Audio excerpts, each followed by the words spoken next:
Welcome to Democracy Now!, democracynow.org, the War and Peace Report. I'm Amy Goodman. Hawaii officials have started identifying victims of the historic Maui wildfires as the death toll reached 106, with hundreds more missing, if not 1,000.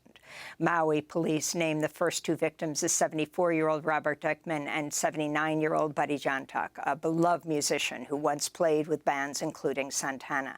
As many survivors express frustration with government relief efforts, communities have set up sites to distribute food, clothes, and other assistance to those in need.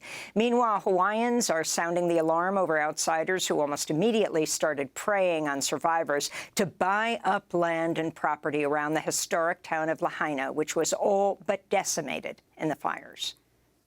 Some of the things that's already been happening is realtors are calling families who lost everything, offering them to buy their property and their home for pennies on the dollar, just pennies on the dollar. So it's pretty offensive to us that people won't even give us the time to grieve properly. You know, people's mental health has been diminished in all of this. They've lost everything. People have lost family members. And for them to have that disrespect to come in and already try and buy things up is out of control. So some of the things that I've been doing is gathering all of our community leaders, getting as much resources as I possibly can at the same table so we can speak on how we can prevent these land grabs from happening.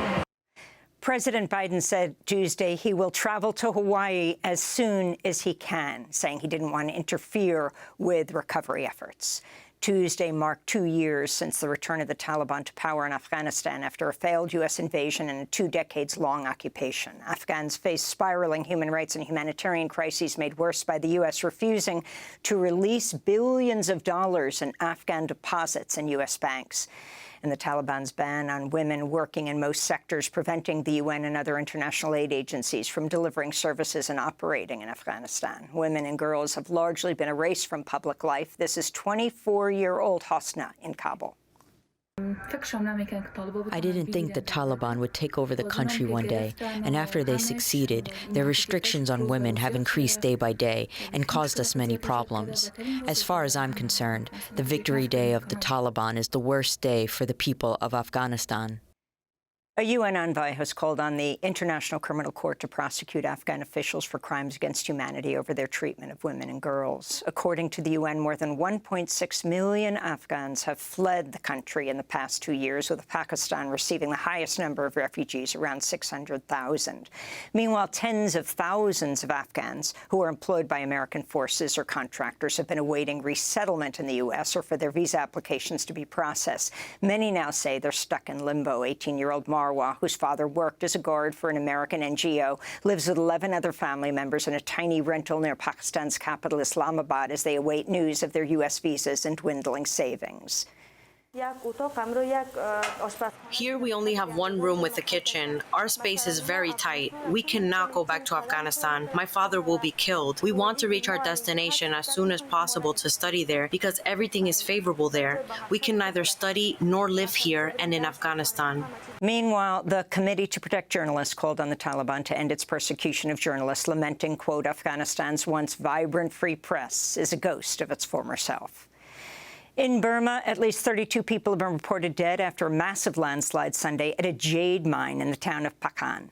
Several people are still missing while heavy rains have hampered rescue efforts. Burma produces between 70 to 90% of the world's jade. Climate and human rights groups have denounced the industry for its destructive impacts on the environment, corruption, and the deadly conditions faced by mine workers. Jade mining is estimated to produce billions of dollars in profits for Burma's military regime, with China being a major buyer. In 2020, more than 160 people died after torrential rains triggered landslides in another jade mine in the region. Pyongyang made its first public statements on Private Travis King, the U.S. soldier who crossed into North Korea on July 18th while on a guided tour of the demilitarized zone and has not been heard from since. North Korean state media reported Tuesday King, who is black, fled to the country in order to seek refuge from racism in the U.S. military. Travis King's family has told reporters he'd spoken about the racism he faced as a soldier and called the situation a big nightmare. King had spent 2 months in a South Korean jail on assault charges, was due to return to the U.S., where he faced disciplinary procedures. In Paraguay. Santiago Peña was inaugurated as the new president Tuesday. The former International Monetary Fund economist is a member of the conservative Colorado Party, which has been plagued by accusations of corruption during its 70-plus years in power, with its ruling streak broken only once between 2008 and 2013. Peña opposes abortion and same-sex marriage. In his inaugural speech, he reaffirmed his government's support for Taiwan. Nuestra relación con la República de China, Taiwán, es una muestra de esto. Our relationship with the Republic of China, Taiwan, is an example of Paraguay's friendly spirit with nations towards whom we have great affection and with whom we feel not only allies but also brothers. We will continue to negotiate with the world without compromising our sovereignty, territory, values, and culture. Taiwan's Vice President William Lai attended the inauguration. In Louisiana, young people imprisoned at the state penitentiary known as Angola and legal groups are asking a federal judge to take emergency action and order the removal of children from the notorious prison. The ACLU and other rights groups say kids, the majority black boys, have been locked up for the past year in abusive conditions on Angola's former death row, an adult maximum security prison with a history of human rights violations. The ACLU says, quote, research shows youth in adult facilities are more likely to commit suicide, suffer from sexual assault, and experience exacerbated mental health challenges, unquote. Hearings in the case will continue through Friday. In Texas, a woman who helped cover up the 2020 murder of 20-year-old Fort Hood soldier Vanessa Guillen has been sentenced to 30 years in prison. Cecily Aguilar pleaded guilty to helping her boyfriend, soldier Aaron Robinson, dismember and dispose of Guillen's body.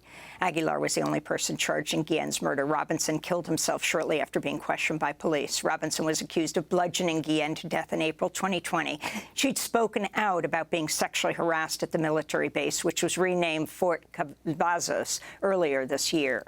Guillen's murder brought global attention to the epidemic of sexual violence in the U.S. military and inspired some federal policy changes in the handling of sexual harassment and assault allegations in the military. Donald Trump said on social media he'll release a 100-page report Monday that would exonerate him, he says, after a Georgia grand jury indicted him and 18 co-conspirators for attempting to overturn Georgia's 2020 presidential election results. The Fulton County Sheriff's Office said Tuesday Trump and his 18 co-defendants are expected to surrender to police and will be booked at the Rice Street Jail. Trump was given a deadline of August 25th to turn himself in. The jail is open 24/7, the sheriff added in a statement. This all comes as the first Republican presidential primary debate will be held next Wednesday, August 23rd.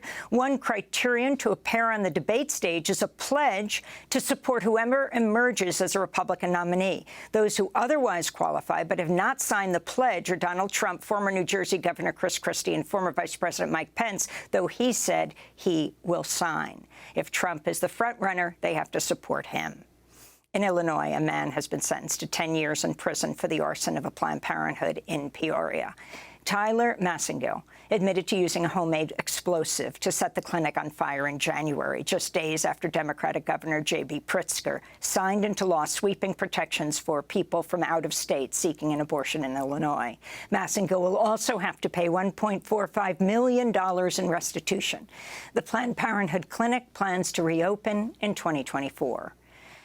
In education news, Arkansas officials told high schools not to offer advanced placement African-American studies, warning students would not receive credit for taking the course. The Republican governor, the former Trump spokesperson Sarah Huckabee Sanders, issued an executive order in January banning what she called indoctrination and critical race theory in schools. One school affected by the move is Little Rock Central High, where some 100 students were enrolled in the course this school year. Central High was home to the Little Rock Nine black students who in 1957 tested the landmark Brown v. Board of Education ruling that ordered the desegregation of schools. On their first day, they were met with angry white mobs and National Guard members. President Eisenhower was forced to order federal troops to escort the students for the remainder of the year. In related news, many colleges in Florida say they're dropping their AP psychology course due to Florida law, which bans discussions on gender, sexual orientation, and gender identity. Earlier this month, Florida backtracked on a directive effectively banning AP Psychology, but educators fear the repercussions of teaching the course, since it would be all but impossible to do so without violating the anti-LGBTQIA so-called Don't Say Gay law. And in Oklahoma, the ACLU and other groups are suing to stop the state from funding the nation's first religious public charter school.